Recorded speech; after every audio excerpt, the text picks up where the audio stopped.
¿Cómo están?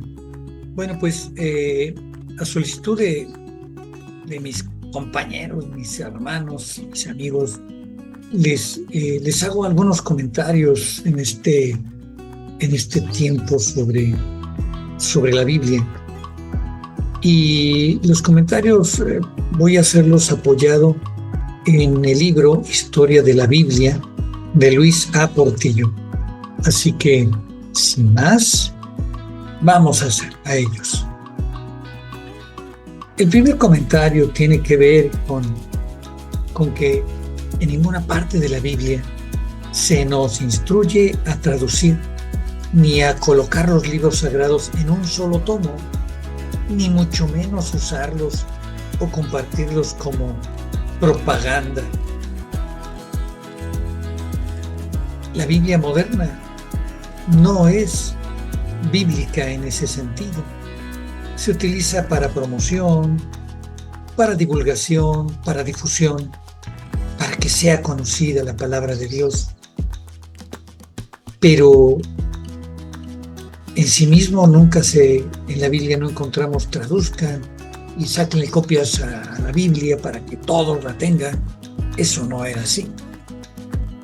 En los tiempos bíblicos existieron escrituras, papiros regularmente, pergaminos, tablas de barro, etc.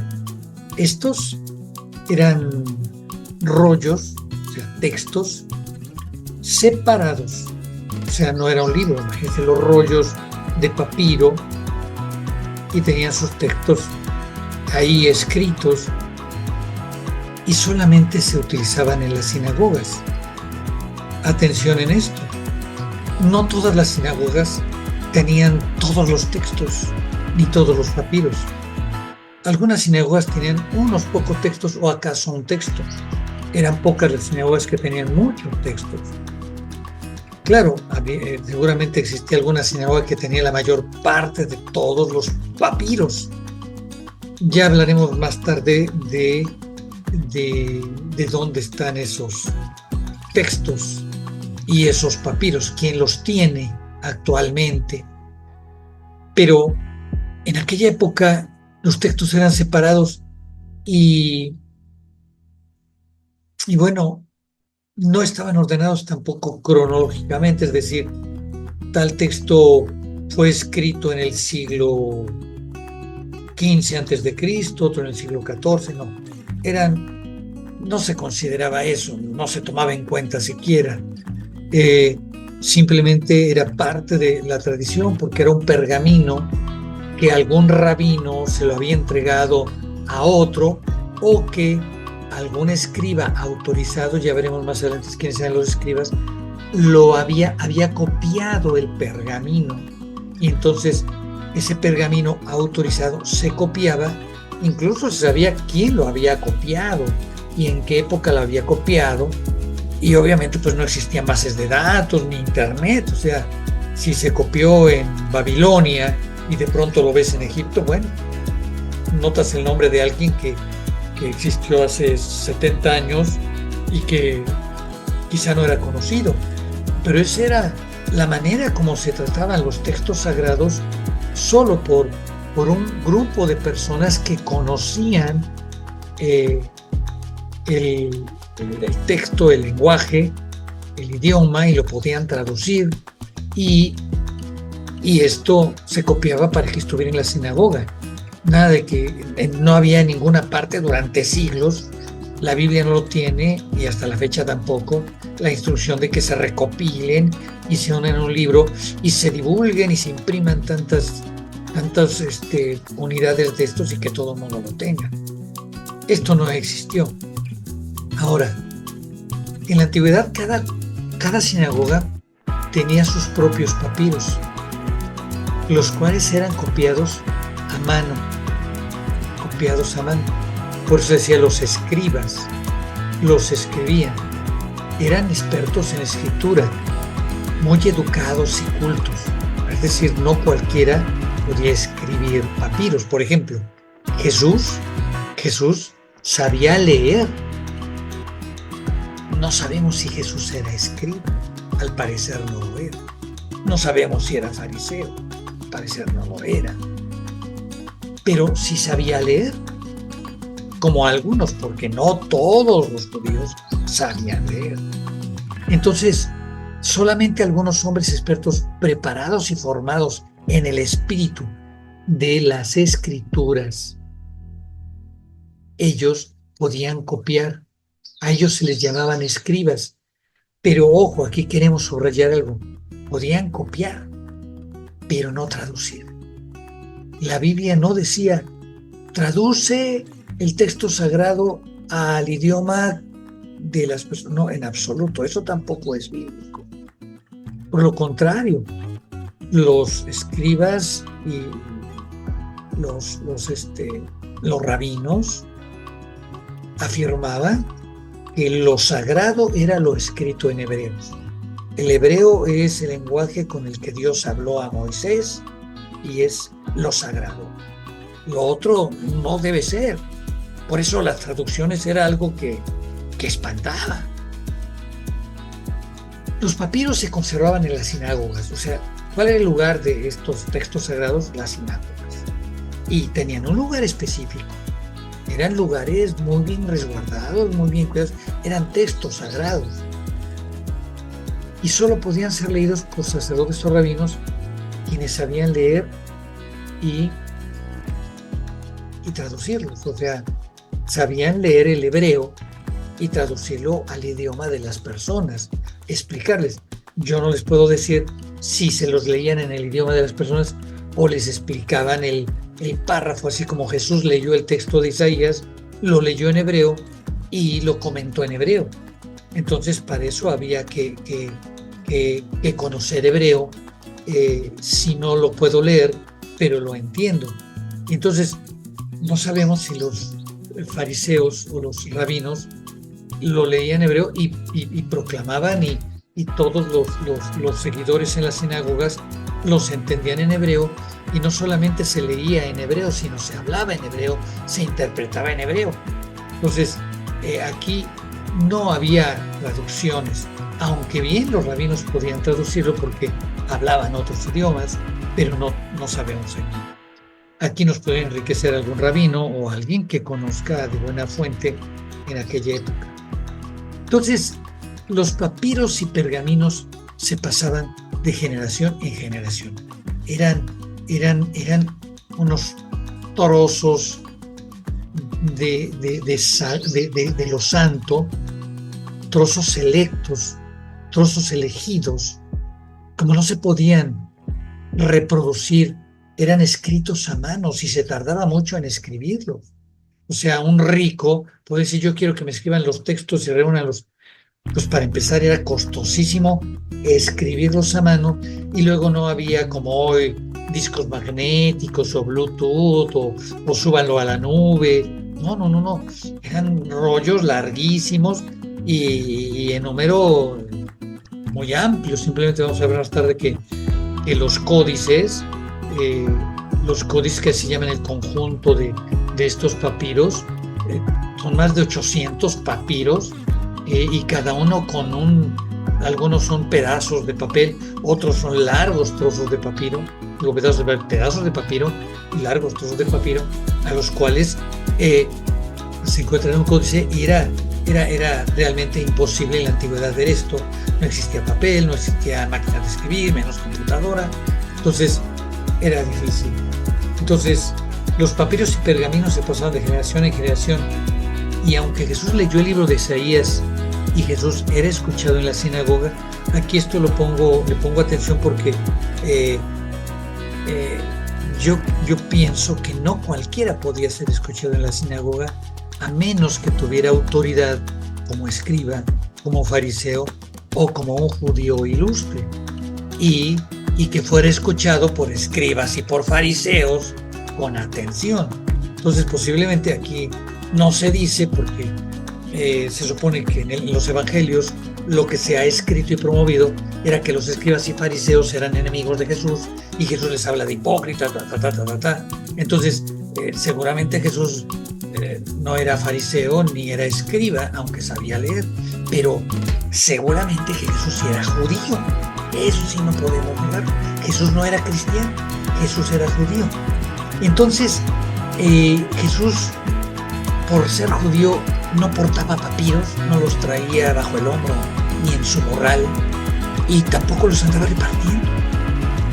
Jesús no traía algún papiro para leerlo en público porque sabía que esos papiros se leen solamente en la sinagoga. Y entonces lo que Jesús predicaba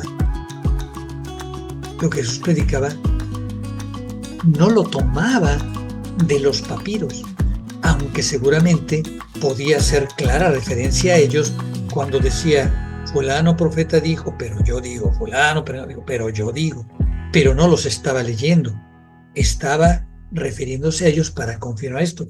Y vean esto tampoco lo hacían los apóstoles, principalmente los 12 y Pablo, que eran judíos, y Pablo, de ellos hay historia, de Pablo hay historia que él era un sacerdote judío que pues dejó su religión judaica y él fue el principal promotor de la nueva religión. O sea, dejó a sus amigos, dejó sus creencias antiguas y fue el principal promotor, pero Pablo no andaba cargando los papiros, ni siquiera sus cartas las mandaba, mándale las cartas. Y para Pablo las cartas no eran papiros sagrados, sus cartas eran cartas y quién sabe cuántas habrá escrito. Entonces ahí los que hicieron la Biblia, los que unificaron todos los papiros, pues recopilaron seguramente un montón de cartas, algunas firmadas por Pablo, otras pedazos de carta, y dijeron: esto sí es de Pablo, esto no. Por ahí hay mucho que dice que no todas las cartas que son de Pablo, pero bueno, no voy a meter en esos temas ahorita porque hay expertos más enterados de esto. Pues bueno, obviamente los expertos católicos nos van a dar la versión católica, que es la que la mayoría conocemos, y algunos ni siquiera nos dicen cuál versión, porque es poca información la que sale del catolicismo. No se le da a las mayorías, pero al menos como laicos hoy tenemos acceso a investigar y a indagar, y afirmamos que los apóstoles no cargaban papiros de los judíos y tampoco cargaban las cartas. Claro, a donde llegaba una carta, ¿qué crees? Esa carta a Timoteo pues se guardaba en el lugar donde estaba Timoteo, y Timoteo la leía a la comunidad. Regularmente eran cartas para la comunidad, y entonces estaba en el lugar, porque como eran judíos,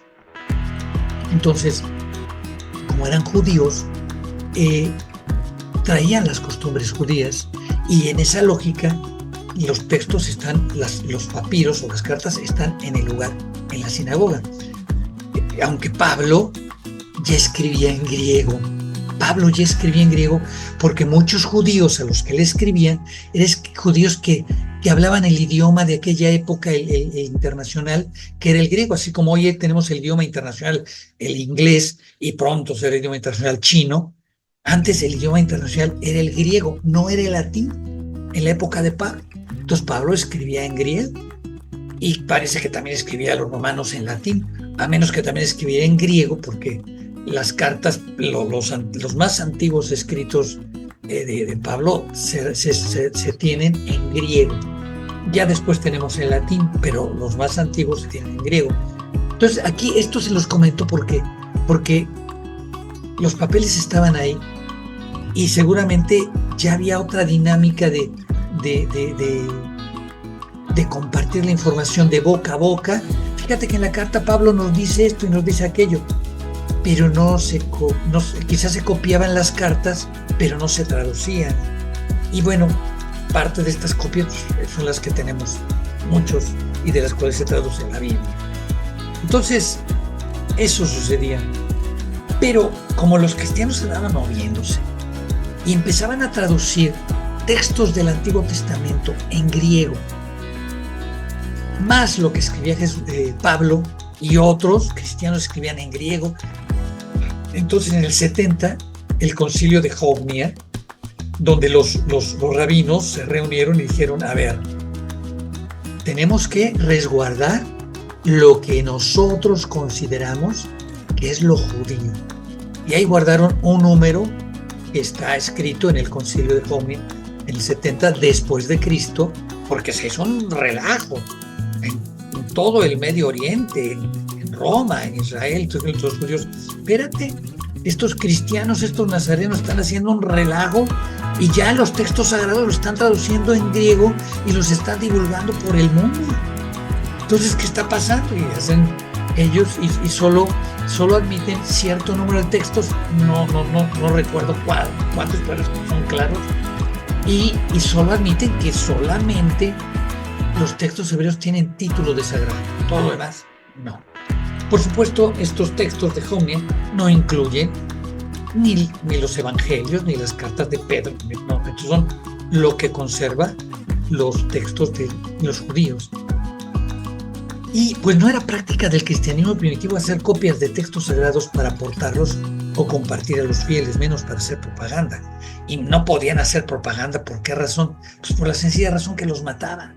Así que la propaganda más que nada era el testimonio, el estilo de vida, y la persona decía, oye, ¿cómo me acerco al cristianismo?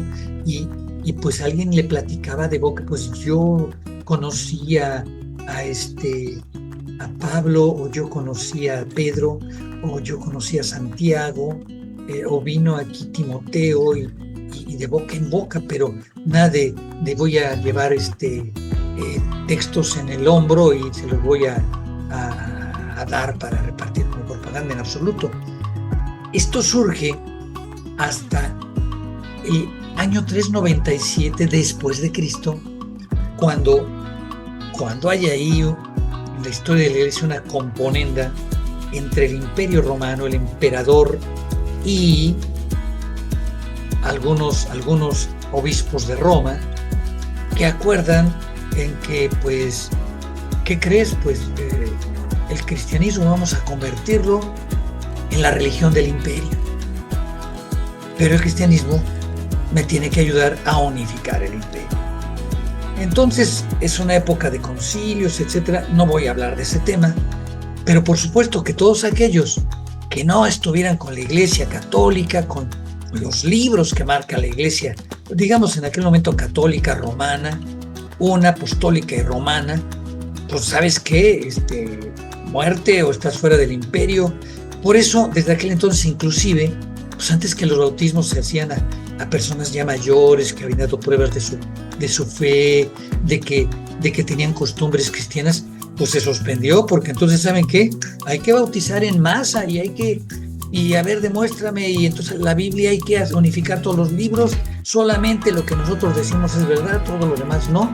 Recuerden que imagínense todos los papiros que habían en todo Medio Oriente, en todos los lugares donde habían ido cristianos, pues eran muchísimos textos. Entonces se reunieron los obispos en un concilio y dijeron, esta es la verdad, este es lo que nos unifica, y vamos sobre esto. Y aquellos que no vayan sobre esto son malditos, son anatemas, están fuera de la iglesia. Entonces, este ejercicio de juntar los libros es un ejercicio político, es una muestra de fuerza, es un ejercicio de excluir. Incluso después siguen, no, que son tantos libros, que no, son tantos libros, no, que fulano esto otro. Todo eso sigue siendo un ejercicio político que nada tiene que ver con los temas de espiritualidad. Es un tema aparte. Ya en otro momento quizá podamos hablar de estos textos sagrados, como sagrados desde los judíos, porque a nosotros como católicos pues, se nos da la Biblia católica. Después ustedes pueden ver aquí en el 397 se hace esa recopilación de textos. Ya seguramente por ahí en algunas pláticas han visto que Papa mandó hacer esto, etc. Y después, pero vean, esto es interesante. Si tú encuentras un libro, un pergamino antiguo, y ya te viene el versículo 3 y 4, tache. Eso no es, ese pergamino es falso. ¿Por qué? Porque, para empezar, los pergaminos no estaban divididos ni siquiera en capítulos, eran textos libres que estaban escritos libremente, como un ensayo, y se echaba a Moisés, o el que era el escriba de Moisés, o el que era el escriba de David, y vámonos. Hasta el siglo XIII se dividieron los capítulos de la Biblia, los libros de la Biblia o esos textos se dividieron en capítulos. hasta el siglo III, o sea, por los años 1200 y cacho, se dividieron esos textos en capítulos. Y se dividieron en versículos en el siglo XVI, o sea, hasta los años 1500. Imagínate, hoy cuando vemos una Biblia con versículos y con capítulos, o sea, no eran así los textos antiguos. Entonces imagínate toda la mano que se le ha metido desde allá. Pero es importante saber que pues por eso hay tantas traducciones, hay tantas visiones, y obviamente hay Biblias que están autorizadas, Biblias desautorizadas, y algunos dicen, oye, a ver, tu Biblia, ¿cuántos libros tiene? No, tú no traes esta Biblia, tú tampoco. Entonces, esto ya es una cuestión de lucha de poder, como si tu Biblia no vale, la mía sí, y esta está escrita por esta. Esta es una lucha de poder que no tiene nada que ver con el texto sagrado. Entonces, sobre eso, pues, creo que es lo que tengo para compartirles hoy. Espero no haberme excedido y espero que sea de utilidad para ustedes en este tiempo en el cual es el mes de la Biblia y una reflexión bíblica. Que Dios haga sobre nosotros y que nos sigamos integrando como comunidad, utilizando la Sagrada Escritura como un instrumento para escuchar la palabra de Dios. Pero nosotros los católicos, además de la Sagrada Escritura, porque todo el mundo utiliza la Sagrada Escritura, pero nosotros tenemos dos cosas. La tradición, que tiene que ver con esto que les cuento y con lo que la jerarquía eclesiástica pues afirma. Dice, esto es tradición, pero esto que dicen de nosotros no es tradición. Bueno, yo soy laico. Entonces, yo digo, hay tradición que la jerarquía dice esto sí, y lo demás pues... yo como laico estudioso, pues también esto sucedió y no lo podemos guardar. Entonces, escuchamos a Dios con la Biblia, con la tradición de la Iglesia y a algo que es infalible, con el magisterio del Papa. Así que, si te quieres parecer a cualquier cristianismo, pues interpreta la Biblia pues como Dios te dé a entender, porque así son todos los cristianismos, interpretan la Biblia. Pero si quieres leer la Biblia como católico, tienes que integrarla con la tradición de la Iglesia y con el magisterio del Papa. Desde la Misión para la Fe de los Laicos, te mando un saludo. Que Dios haga su obra en nosotros.